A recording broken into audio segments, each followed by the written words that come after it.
Welcome, everyone. We are so glad that you're here and that you're joining us this evening. My name is Bryan Schackmann. I'm here with Dr. Justin Smith, who is joining me as we're going to be going through the Gospel of Mark together. If you want to open your Bibles, we'll be at the end of Mark chapter 4, starting in verse 35. But before we get there, Justin, how's your week been so far? It's been good. We finished instruction last week, and we're in the finals week, so it's a bit stressful, I think, for my students. It's a bit less stressful for me. I had I wouldn't say an enjoyable day, but a somewhat enjoyable day doing 5 loads of laundry and Okay, there you go. some things around the apartment. So Taking care of some stuff. Nice. not too bad. Yeah, those final exams. What are you doing? Mostly like essays then, or how are you Yeah, doing? so I have one class where they're doing true-false multiple choice in an online exam, which is kind of nice because that grades itself. So as soon as they're done, they know what their grade is, and I just go in and kind of double-check, and if I need to round up or something like that. And then for my 2 other classes, essay exams. So all of that will be online, and next week, or maybe tomorrow, I'll start looking at what's up and doing that, and then I'll be recording some video lectures for an online class that starts next week. So Okay. yeah, Awesome. Yeah, different world for everybody. it's we're all trying to adjust to what education looks like without being in the same room with people. It's very weird. Yeah, definitely. We're continuing our series on the quarantine church on Sunday at 10:30. Everyone's welcome to come and join us for that. We're going to be looking at the book of Ephesians. What do you have to think about Ephesians? Yeah, I mean, I think Ephesians is interesting in that it still fits, I think, very comfortably within what we see Paul doing in the prison letters. It's pushing back, I think, still in various ways, maybe some subversive ways against the empire. Some scholars sort of talk about Ephesians in line with a cosmic drama that's unfolding and sort of where we as Christians stand in the midst of this cosmic drama. The church in Ephesus was an incredibly important trade center, but it was also this interesting place where cultures are sort of coming together, religious traditions are coming together, and the church is really trying to make a unique space for itself in the midst of that. When I think if memory serves, Ephesus was one of the major centers of emperor worship ultimately in Asia Minor. So that's sort of this backdrop against which Paul is sort of pushing back and drawing Christians to push back as well. Awesome. Yeah, so if you want to read the book of Ephesians over the next few days, we'll be having our worship together at 10:30 looking at that book. It's only 6 chapters. You can read it in about 15 minutes, and it will be uplifting too. There's so much in there that is really positive and important for us to study and understand. So we are diving through continuing our study in the Gospel of Mark.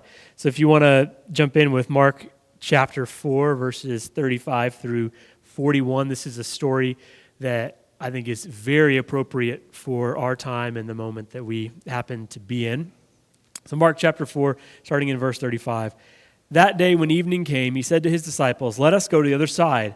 Leaving the crowd behind, they took him along just as he was in the boat. There were also other boats with him. A furious squall came up, and the waves broke over the boat so that it was nearly swamped. Jesus was in the stern, sleeping on a cushion. The disciples woke him and said, "Teacher, don't you care if we drown?" He got up, rebuked the wind, and said to the waves, "Quiet, be still." Then the wind died down, and it was completely calm. He said to his disciples, "Why are you so afraid? Do you still have no faith?" They were terrified and asked each other, "Who is this? Even the wind and the waves obey him." Yeah, I think one of the interesting parts of this narrative that sometimes we miss is the relationship between chaos and the sea. And quite often in the Hebrew Bible, chaos itself is personified in the sea, or sometimes, maybe in the book of Job specifically, in something like a sea monster or even a dragon or sort of these mythical beasts, Leviathan and Behemoth that we see in Job. So this is a really interesting moment, I think, where Jesus is asserting himself in a way, demonstrating his divine power in a way that draws us back into this larger meta-narrative of Israel, but this larger chaos narrative. That it's not just a matter of Jesus getting up and sort of calming the wind and the waves, but this is Jesus stepping into this larger narrative where it's God who has power over chaos. It's God who tames chaos. It's God who calms chaos. And Jesus is putting on that divine mantle, and he is calming the chaos. And I think this fits really, really well, like you said, with sort of where we are right now, as we're wrestling with the chaos of COVID-19, as we're wrestling with the chaos of where we are, we're seeking peace and calm, but it's God who ultimately has power over chaos. Mm-hmm. Yeah, and this is what Jesus is connected with. I love what you said there. It reminds me of Genesis 1, where the world is formless and void, and God speaks and creates order and structure, and things that were once together are separated and now is ordered and put together. So God speaks into this chaos, and something beautiful is formed, something that is profound and significant, and most importantly, ordered. Yeah. And I think this story for me is just it's a good thought for us right now. I think we can very much spiritualize this. I was reading in a commentary that I was reading for our study tonight about how this guy mentioned a missionary who was studying the book of Mark with some people in a tribe, and they were getting their first encounters with Jesus, and he reads them this story, and he begins to say, yeah, so whenever there's a storm in your life, like, and here's the application for it. And somebody raised their hand in the back and said, hold up, he has power over the wind and the waves? Like, it's like we can sometimes jump to the moral of the story instead of, hold on, like this, yes, there are spiritual implications and important applications, but that is significant, and that's important. Somebody who is not a fisherman, we have fishermen in the group of the disciples who are scared. This sea is known for having big storms come up just at a moment's notice. There's dry air and then moist air that meets, and it causes storms all the time. So it's a place that has really terrific, terrible storms. And so as this is starting to happen, they are realizing this is a big moment. And Jesus wakes up and is like, all right, I'll take care of that, basically. Well, and I think the element here that's always really interesting to me, too, is his comment in verse 40, why are you afraid? Have you still no faith?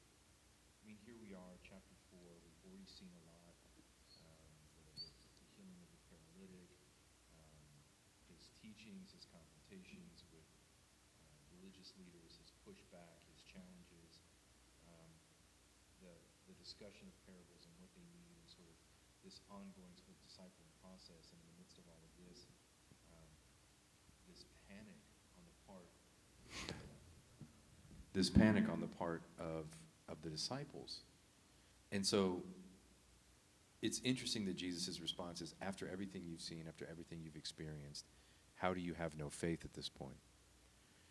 And I wonder if that is not, in a way, then a call to us. Yeah. In what we've seen and what we've experienced and where we've been, how is it that we still lack faith? How is it that we're still not willing to not only lean into the storm, but to lean into the one who calms the storm? Mm-hmm. And so I think it's sort of this really interesting, powerful moment that, like you said, I think has more going on than just, God calms the storms of your life. This is Jesus who has power over the wind and the waves. And this draws him in to the conversation of Son of God and God in a way that I think we sometimes look past. Yeah. And I think what's profound to me as I think about the moment that we happen to be in is it's easy to think about the more questions than we have answers. It seems like every day there's some sort of news that you can take to make you anxious, or there might be implications that this is going to happen, or there's this that's going on and we don't know what that means. Yeah. And very much we are in this position where Jesus is with us, and at times we need to allow that to be what we focus on. Because if we focus on the things that could make us anxious, none of us should ever leave the house. I just heard that I think Dr. Fauci said we probably should never shake hands ever again. I mean, I think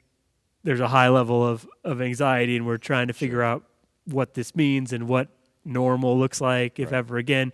So there's so many questions that we have.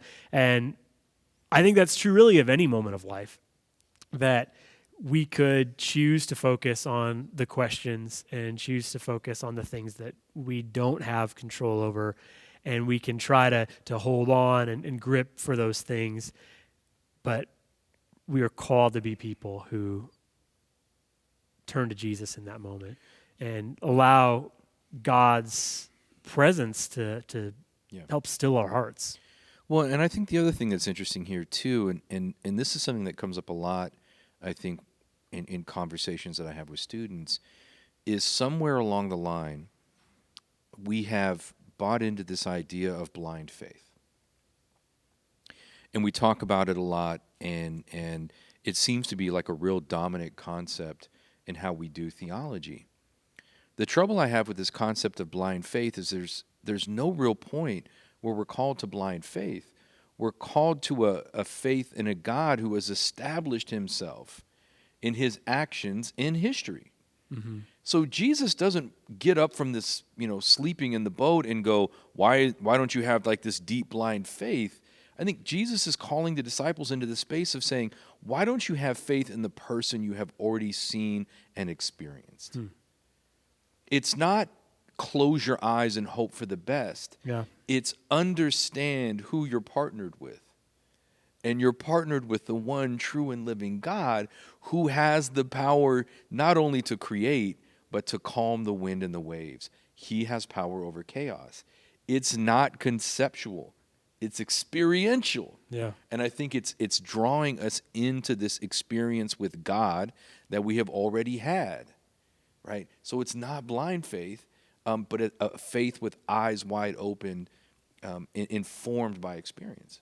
Yeah, and I think that's so profound, and I hope for anyone who's watching this and checking this out, I hope that you think about times when God has been faithful to you in the past, and maybe you haven't ever thought of that before, but if you're somebody who has walked with God for a long time, think about that. How has God been faithful?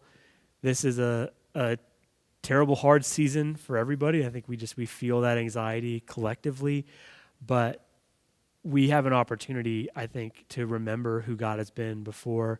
I was doing some reading and I was reading about how journaling is one of the most powerful things that you can do on a faith journey, really in general. Just writing stuff down, putting it on paper, helping you to think about your day, what has happened throughout my day.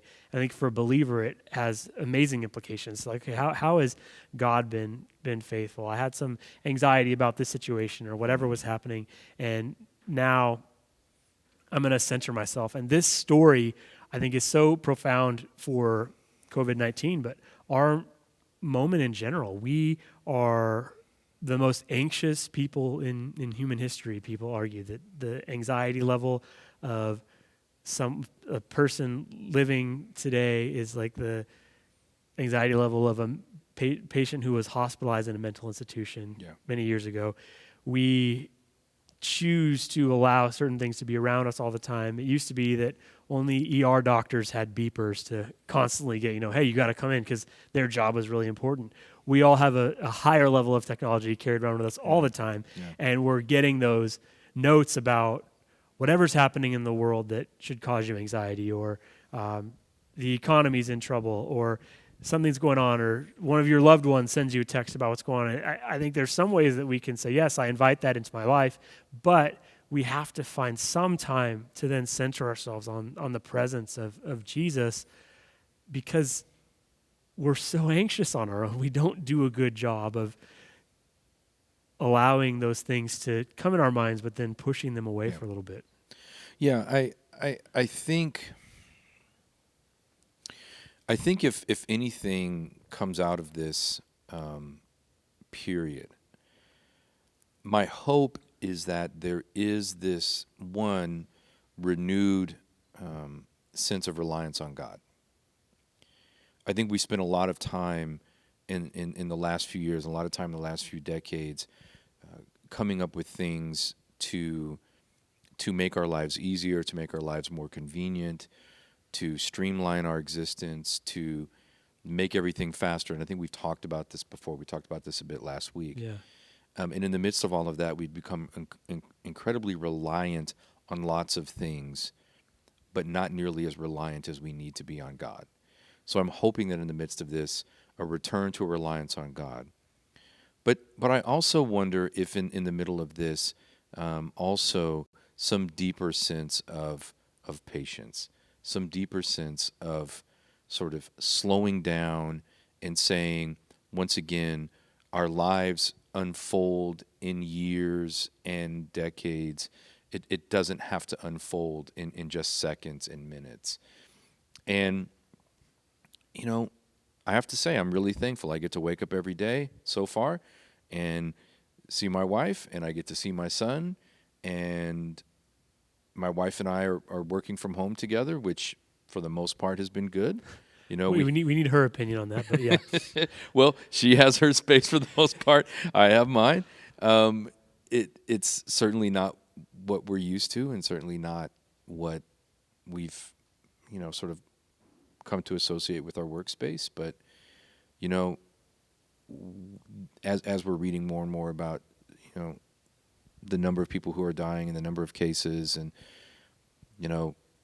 we're here and we're able to do what we're doing. And I think in the middle of this, finding some peace, even small moments of peace, when they arrive and when they arise, I think is important for us. Yeah, and I think something that I see, Jesus, that is a very big call for me in my life and my ministry, is to be the type of person who, when you enter the room, the temperature goes down. Just as everyone's frenzied and furied in this moment, he just wakes up and calms the storm. Yeah. And I think that's something that you see in Jesus all the time throughout his ministry. He stands up, he takes a deep breath. Yeah. He's not reactionary, and he says, "No, this is who I am. I trust who my God is. I trust that power that is in me. And I'm not just going to react to everybody who is running around like a chicken with their head cut off in this moment." And it challenges us to be, I've heard it described before as thermostats and not thermometers. Everyone despises the person who runs in, like the ninth person who runs into a room and says, "Hey, it's hot in here." Okay, thank you. We're all aware and trying to figure out how to get the AC on or whatever. Right, we're working on it. We're working on it. But that's honestly what I think spiritually what we often are. We're just reporting a reading of the world, and God calls us to be from a deeper space. Yeah. And recognizing that, yes, this is hard and it's a struggle, and there's reasons for us to have some worry about this, but God has carried through people through storms before, and I hope this is a time that we get to truly think forever creatively about how we connect, not taking for granted the times that we get to connect, but also always thinking of the ways that we can find God's presence together. I heard a really great podcast about a guy who wasn't able to get together with friends to mourn his wife's passing, and they did a Zoom funeral, which a lot of people are doing. And the story was basically how that they missed some elements of it, but actually basically everyone who was interviewed after it said it was better this way. Like, we all had our faces on the screens. We got to actually see others as they were mourning. Mm-hmm. We got to see other people, because generally you go to a funeral, everybody's sitting, and you're in your rows, and you got to see other people's faces as they were singing. It felt a lot more personal than any funeral they'd ever been to before. And so I hope as we someday get back to life that feels a little bit more normal, whenever that is, we do take some of the things that we've learned about how we connect with God, how we connect with each other, how we see God's presence in each other in the new ways that we're mourning in some of these things, and that we find and seek God's presence in any moment, not just in funerals, but in any moment, to say, yeah, God is with us in this place. Yeah. I think, again, maybe part of what this is ultimately, too, is taking stock in what matters, what really matters. I think, for me, that's probably been one of the most important things in the last, 5 or 6 weeks, is really thinking about what really matters and what we need versus what we want. And I think there's a piece maybe that starts to sort of filter in as we are becoming less driven by want and more driven by need, and then we start to find out how little we actually need in order to survive, in order to thrive, in order to live. And I think that then becomes a really important sort of watershed moment too. Yeah. And I think a story like this reveals at its core that what you really need is the presence of God. Exactly. That you can go through any storm and God's presence isn't going to leave you.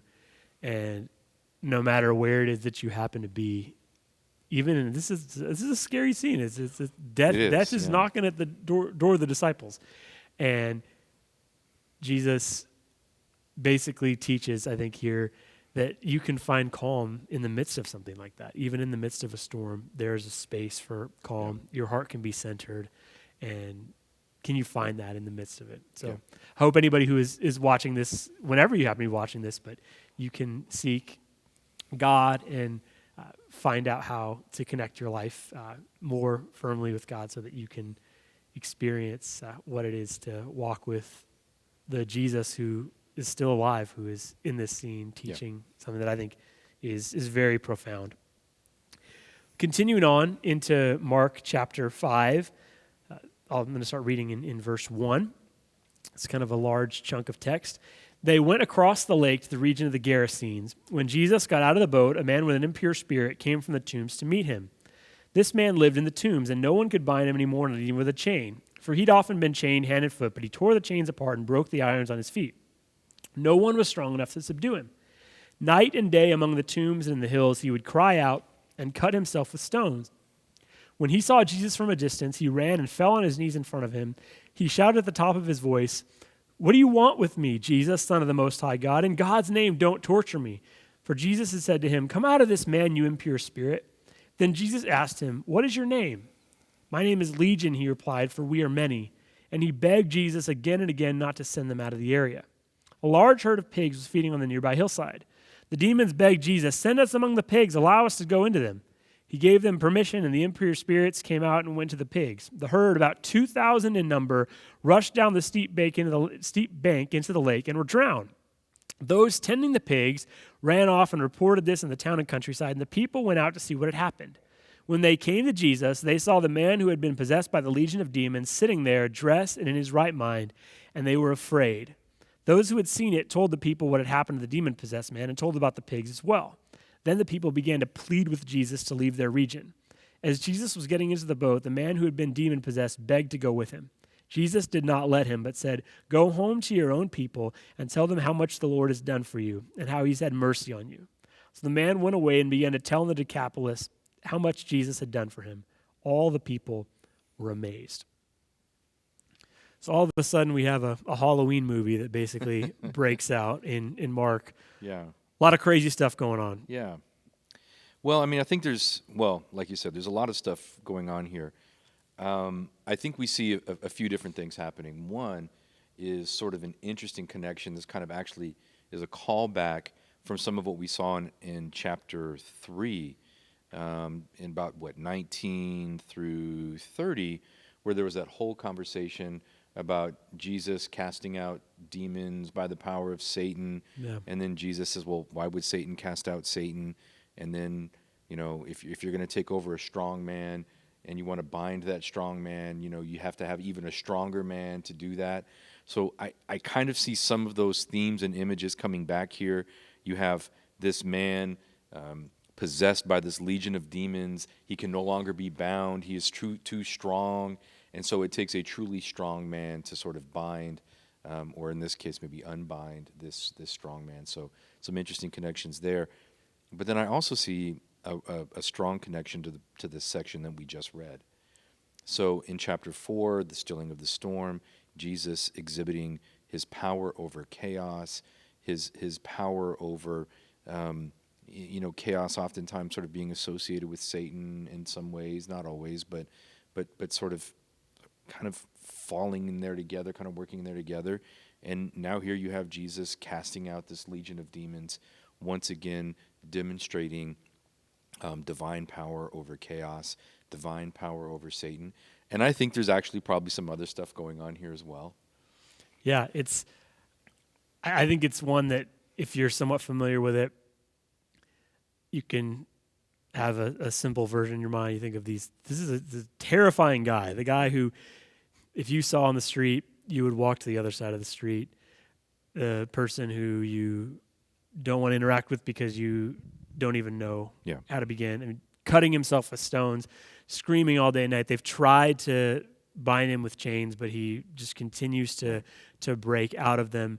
It very much is the outward calming of the storm to the inward calming of a storm, that this guy has a fire inside of him and he's basically tearing himself apart from the inside. Yeah. And Jesus looks at him and very calmly dismisses the demon. The demon is basically like, hey, tell me where to go. Please don't hurt me. Right. Well, and I think there's some interesting language being used here. Very simply when Jesus says, what's your name? And the demon says, we are legion, for we are many. That would have resonated in a really powerful way to a first century audience. A group of Roman soldiers is a legion of soldiers. So for Jesus to cast out a legion of demons would have struck his audience as sort of shocking or amazing, that there is also this interesting, I think, political connection that's taking place here. That we have gotten very comfortable in the West, we've gotten very comfortable in the United States with the language that the framers of the Constitution and the language that the founding fathers of this nation have used, the sort of separation of church and state. But we forget that in the ancient world, there is no separation of religion and politics. A religious statement is a political statement is a religious statement, and vice versa. These things are tied together, fused together in ways that I think are hard for us to understand. So when Jesus casts out a legion in what is already a Gentile area, they've gone across to a Gentile area. They've left the predominantly Jewish part of Galilee. They're over here in this Gentile area, and he's now casting out this legion of demons.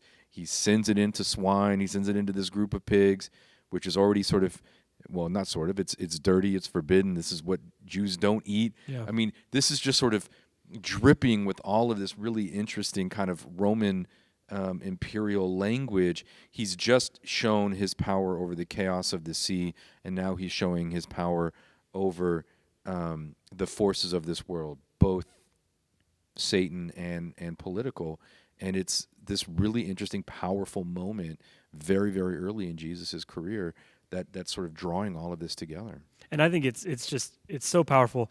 A little Bryan Schackmann sermon trivia, which I'm sure everyone is fascinated about. This is the first series I ever preached was on Mark 5, so it's a little callback for me. It's a good section. Yeah, it's a good, really very powerful story. The first series I ever preached was this one. The first sermon I ever preached was starting in 21. So Mark 5 is Bryan Schackmann preaching history, basically. I'm sure a lot of people really care about that.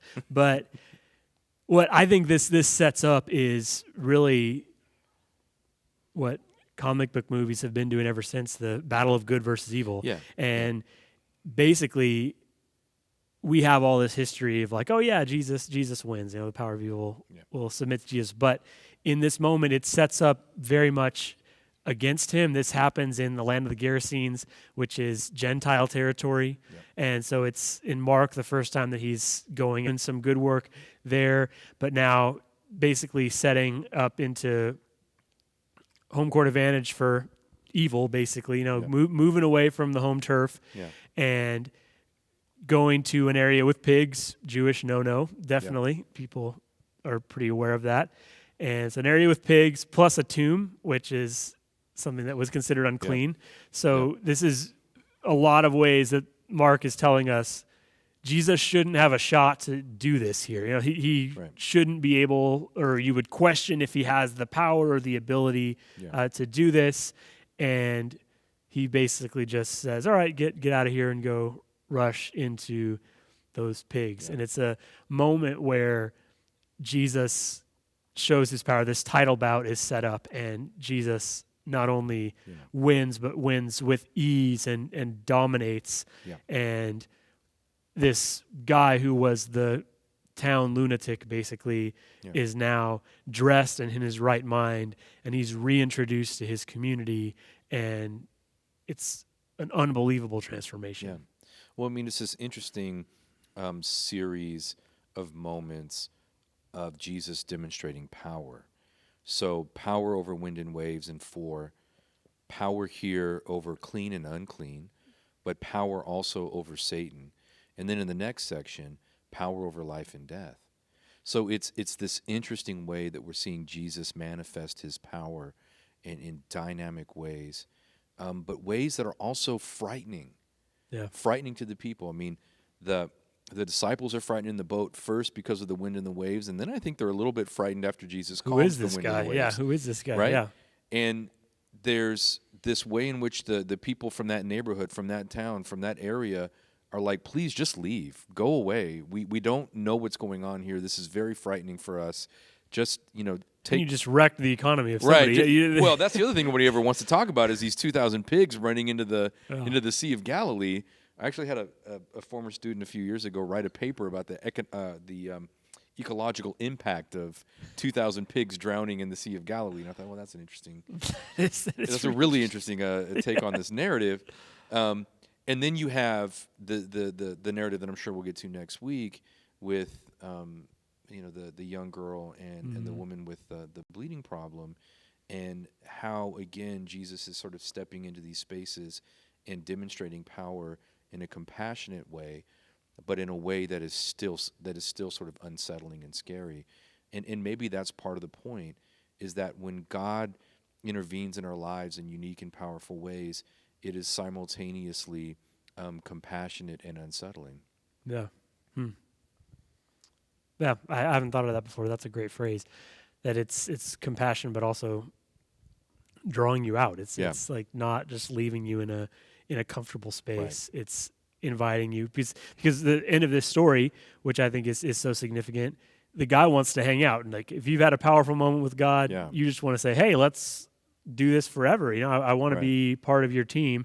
And I think we still see this today, that people want to cling to that moment they've had with God. Right. So oftentimes we worship the forms of how we worshiped God once instead of actually worshiping God. Yeah. That is another story for another time. But I think we want to do that. And so this guy has that impulse. Let me hang out with you. Let's go. I'm down. Let me be another disciple. And Jesus says, no, I want you to go to the Decapolis. So Gerasenes territory, Decapolis very simply means 10 cities. It's a Gentile area. And Jesus says to him, no, I want you to go to that place and tell people about who I am. And you find just a few chapters later in Mark chapter 7 that Jesus finds himself in the Decapolis. And it says that many people are coming to him for healing. And I can't help but think of this guy being there and saying, hey, look what I did, Yeah. I wanted to just hang out with you, but look what I did. I told the story. I told how my life was transformed. And look, I've done what you called me to do. So this guy is the first missionary in human history. Yeah. He goes and tells this story of transformation. And it's a story that I think we need to recognize, that God still has the ability to move in our lives and has the power to change things in us that have strongholds over us. Yeah. And again, I mean, his message is a message of experience with God that changed his life. So this, again, is not drawing the hearers of his story into some sort of blind acceptance of the power of God. It's saying, once again, this is what God has done in my life. This is who I am now. Many of you have seen me before in the state that I was in. I'm no longer in that state.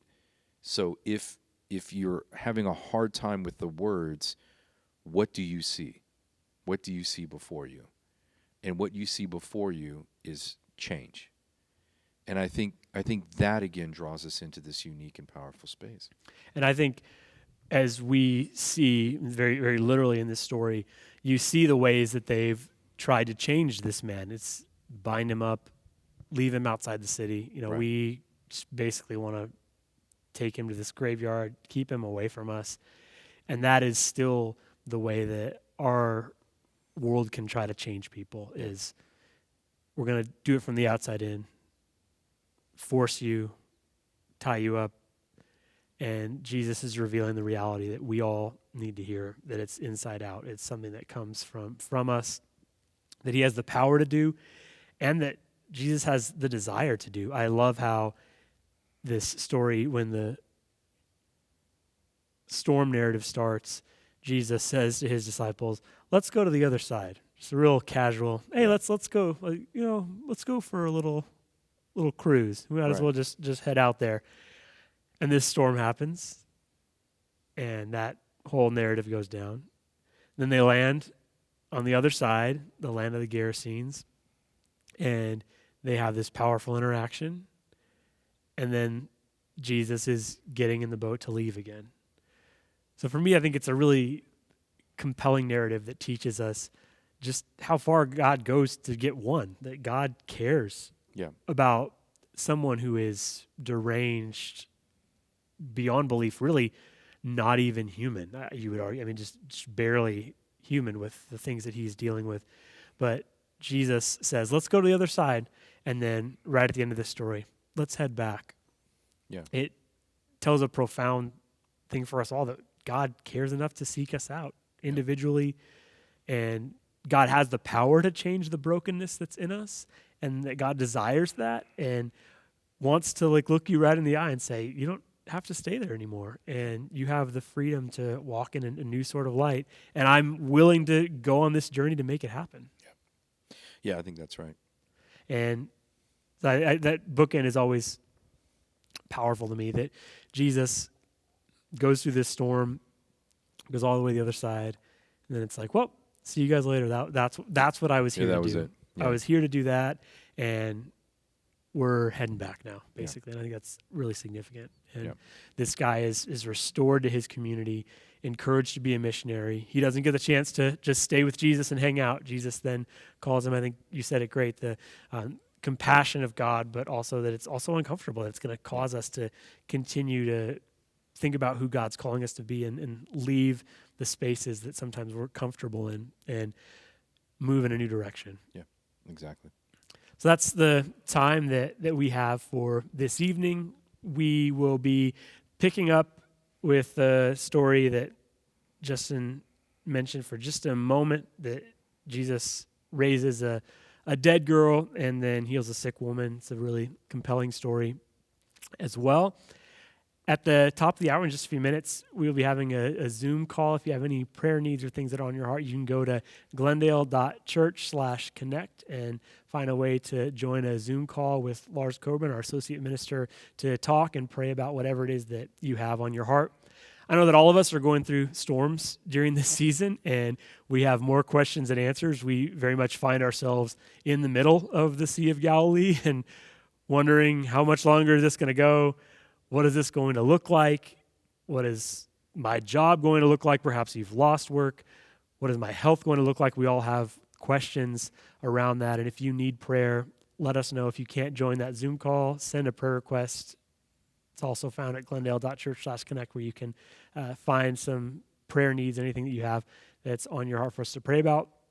Also, if this has stirred your heart a little bit and you want to find out more about Jesus and who Jesus is, this is a story. These back-to-back stories are very compelling, I know, for me. So if you want to have more conversation, let me know. Send me an email at Bryan with a Y. It's the weird way.